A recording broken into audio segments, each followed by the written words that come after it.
All right, last lesson of Unit 6, Ending the War, the Treaty of Versailles. Super important. Got to know this for the 20s and the post-war time period into the 30s.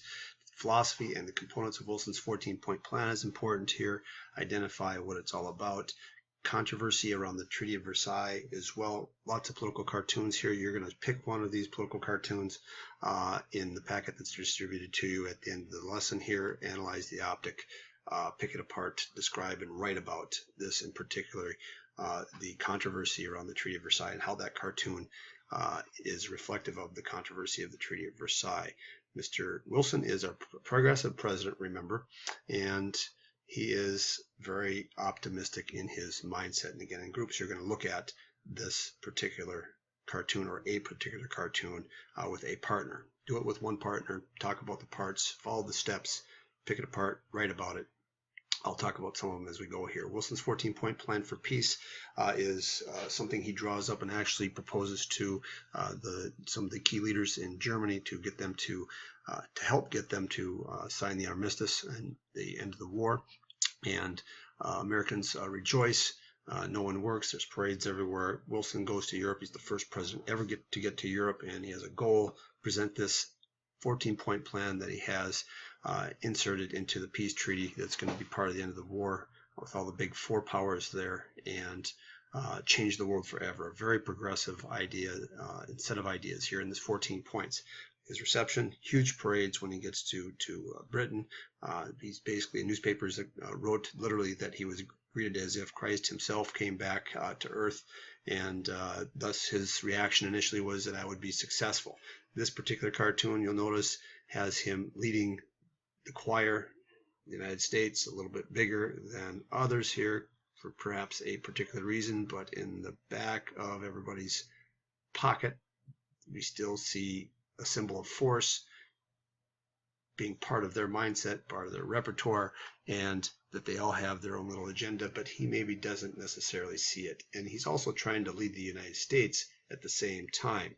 And so the title here, Rear View, kind of reflects that there are unseen things when he comes into Europe, and there are going to be major problems here. People who don't have the same viewpoint as him. The key principles in Wilson's 14-point plan are these 5. You're going to identify them, match them up on the exit ticket at the end of the hour. 1, national self-determination. Let people decide how they're going to be governed. This is popular sovereignty, you might say, that we talked about in the 1850s. This is referencing the people of Serbia and people of particular nations who want to set up their own country, and political freedoms. Economic cooperation and free trade in the seas. This is a reference to, number 2, the tax of submarines on shipping on the high seas. Reduce tariffs. We'll talk about this in the future. Get rid of tariffs, because when a tariff was put on and a tax is put on another country's goods, another country tends to put a tax on their goods, and it becomes retaliatory. It creates bad relations between countries. Military reduction. We can't have these huge armies in an arm race all the time. It's just going to be something that's eventually going to be used. Territorial change. Territorial lost in the war should be returned to where it was originally before the war. And a world peace organization. This is the League of Nations, so important. It's the predecessor to our United Nations. How do we set up some sort of an organization to prevent wars from happening so it doesn't get this bad ever again?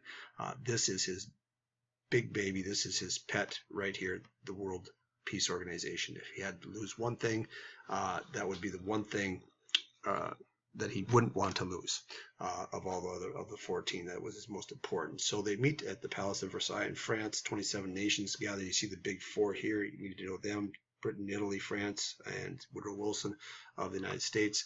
Wilson's view: we should go easy on Germany and Austro-Hungary. If we're too harsh, there's only going to be kind of a peace with no victory.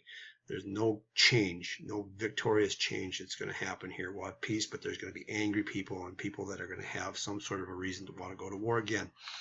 What does this mean?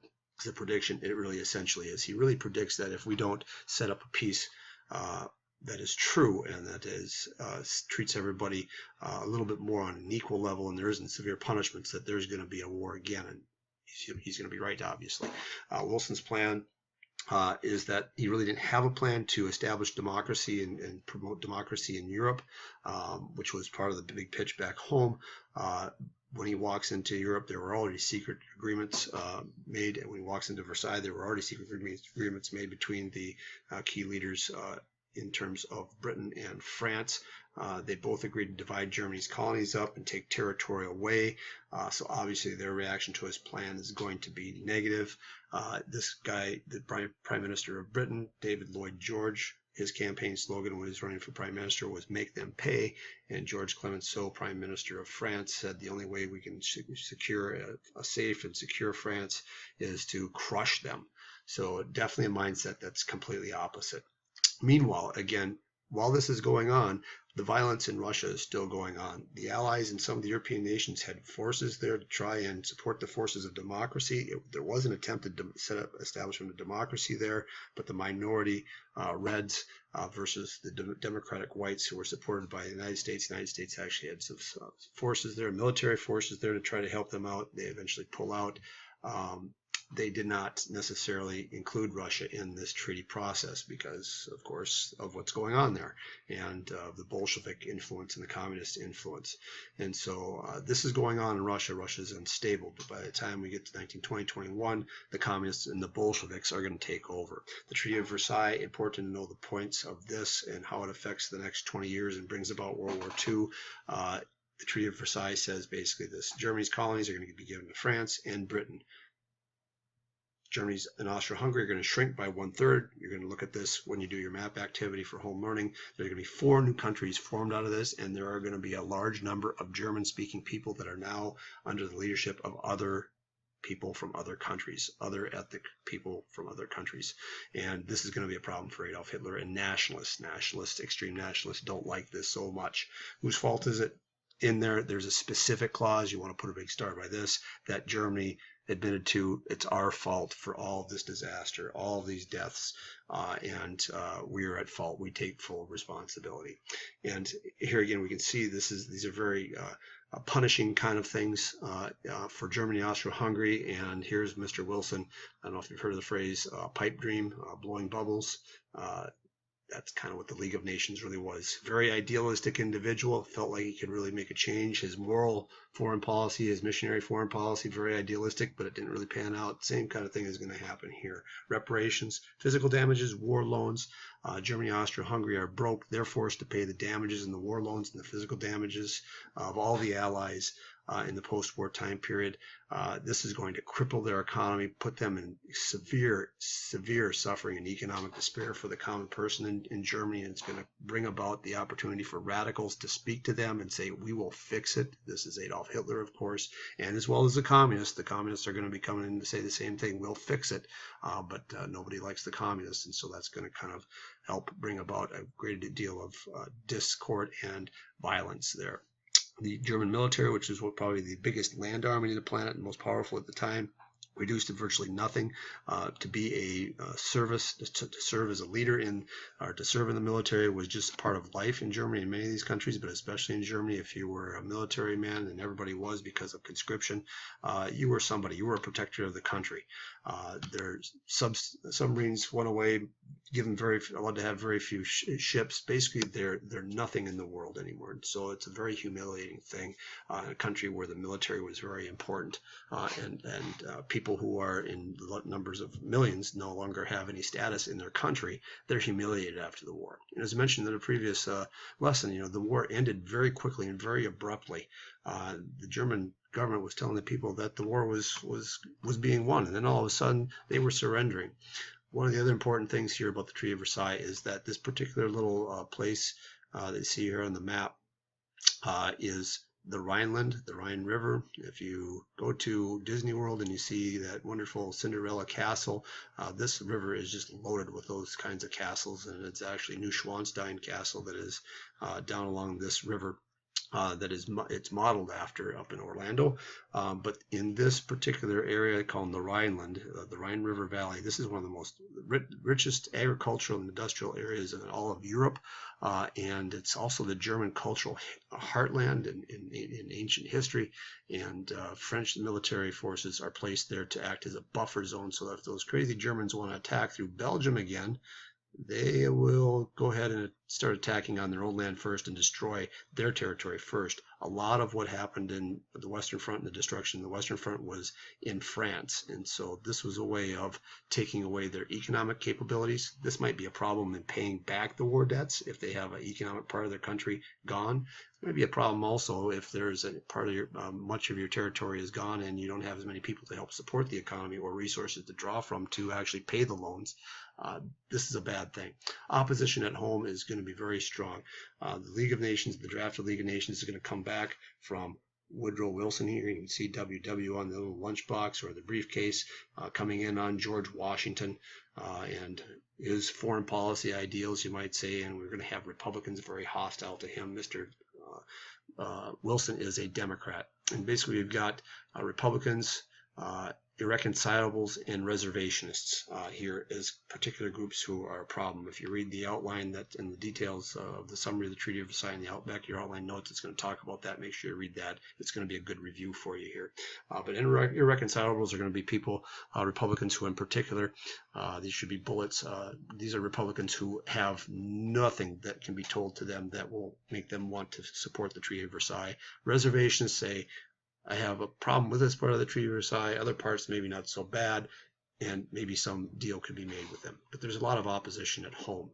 And because of the harshness and the punishment of the Treaty of Versailles and the way in which the European leaders are acting still, Americans are very upset about that, and they want nothing to do with Europe and the Treaty of Versailles. They want to isolate. It's too harsh, this Treaty of Versailles. If we get involved with this League membership, it's going to draw us into another war, and we'll be in European affairs permanently, and we want to go back to what George Washington said. He said we should isolate, and this war is just turning out to be an example of, with the Treaty of Versailles, an example of how Europe can't fix itself. They're just always going to be kind of dysfunctional, and we need to isolate, get back to normal, sick of war, get back to the good old days. And here you kind of see a particular peaceful concept here, like the League of Nations, a dove, olive branch, and senators cringing. Take that thing away. Opposition at home, again, also seen in this particular cartoon. Again, the United States Senate. Why the United States Senate? Why is it depicted here in both of these cartoons? Well, these senators in the United States Senate is in charge of and has the power to check the treaty-making power of the president. If a president makes a treaty and puts something into a treaty and brings it back to the United States, it's the United States Senate that votes on it to approve it. So that's that check. And this cartoon kind of reflects that idea here again. If we get involved with these other countries that are part of the League of Nations here, our hands are going to be tied. Uncle Sam and our hands as a country, the United States, is going to be tied to the League of Nations. And we'll see how that's going to be seen and reflected in words here in a second. And the Republicans control the United States Senate, so they had to ratify the treaty. Some reject it because of simply the fact that Wilson is a Democrat, so we can weaken him politically and maybe help us win the election for the presidency later on.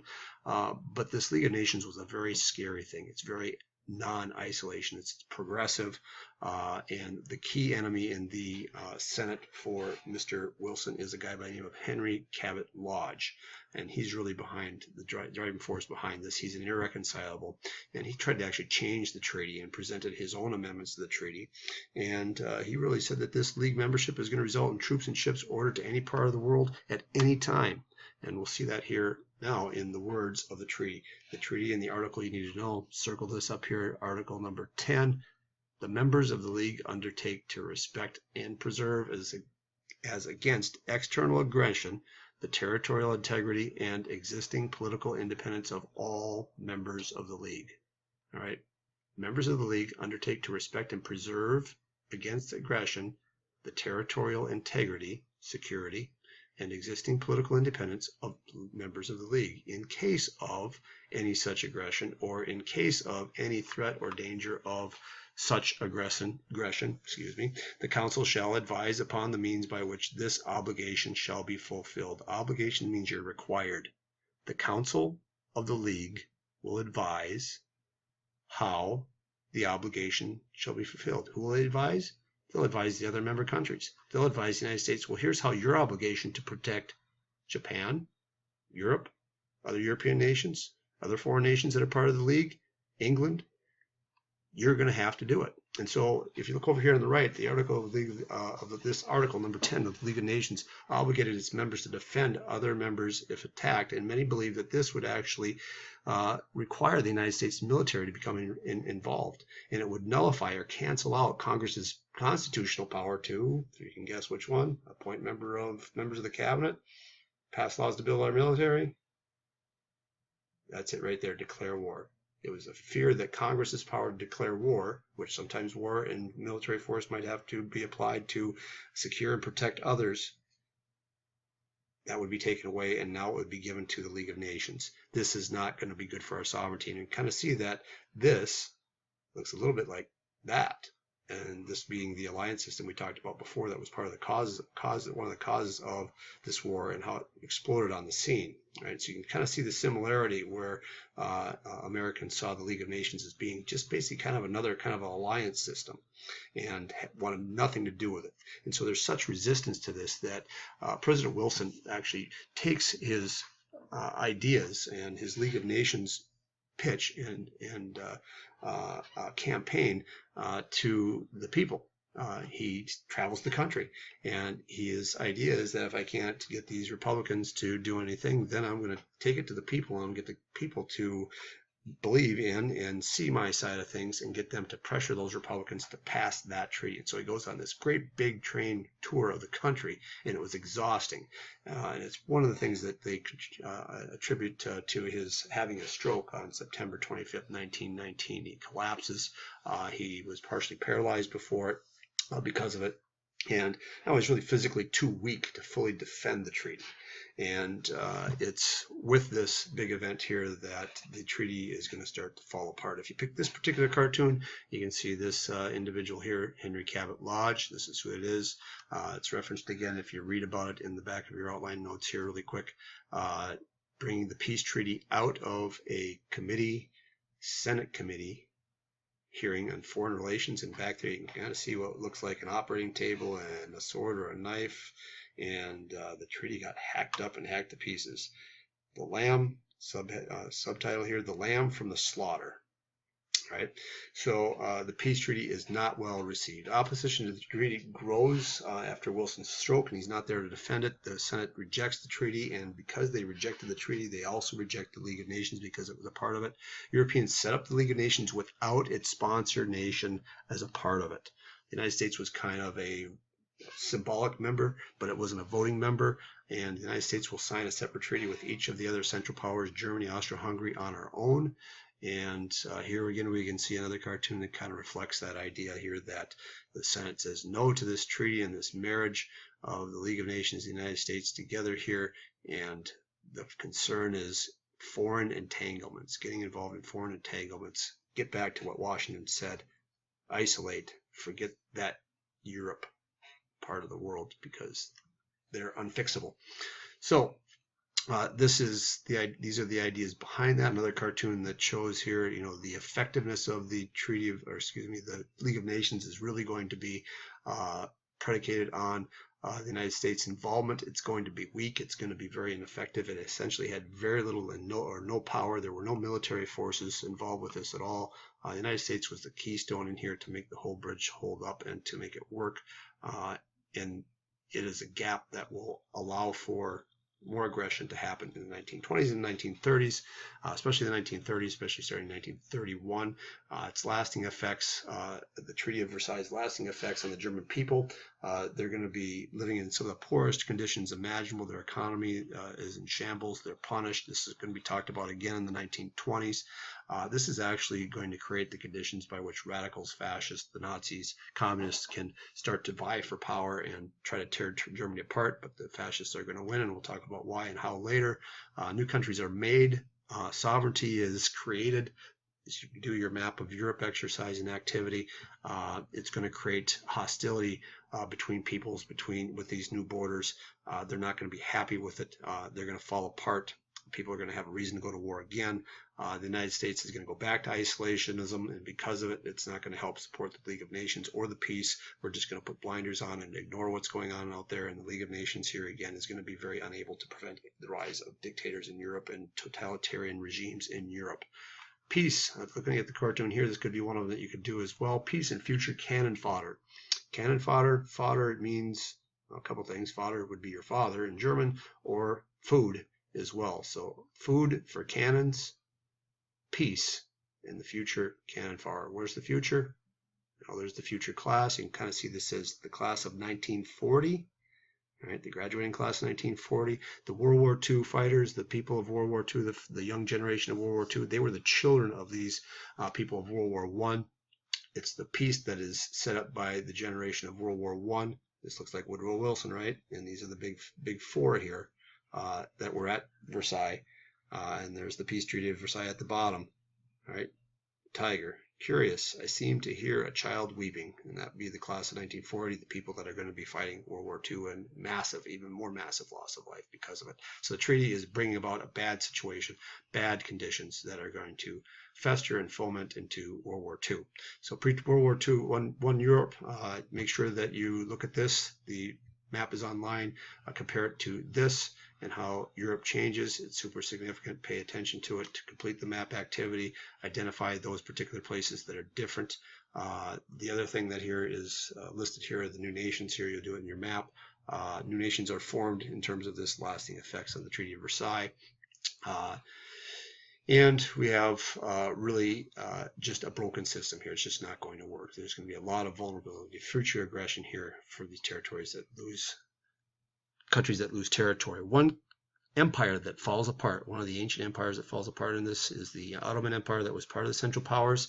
It is going to be split up and broken up. It basically had controlled the Middle East, and out of this is going to be created in an agreement between a French representative and a British representative in 1916 in the middle of the war. They talked about how they were going to break up the Ottoman Empire, and this is where they start drawing up the lines and the borders and the boundaries of the countries of the Middle East today. Notice the names that are familiar here, and these are just arbitrary straight lines, and these people aren't happy with them either.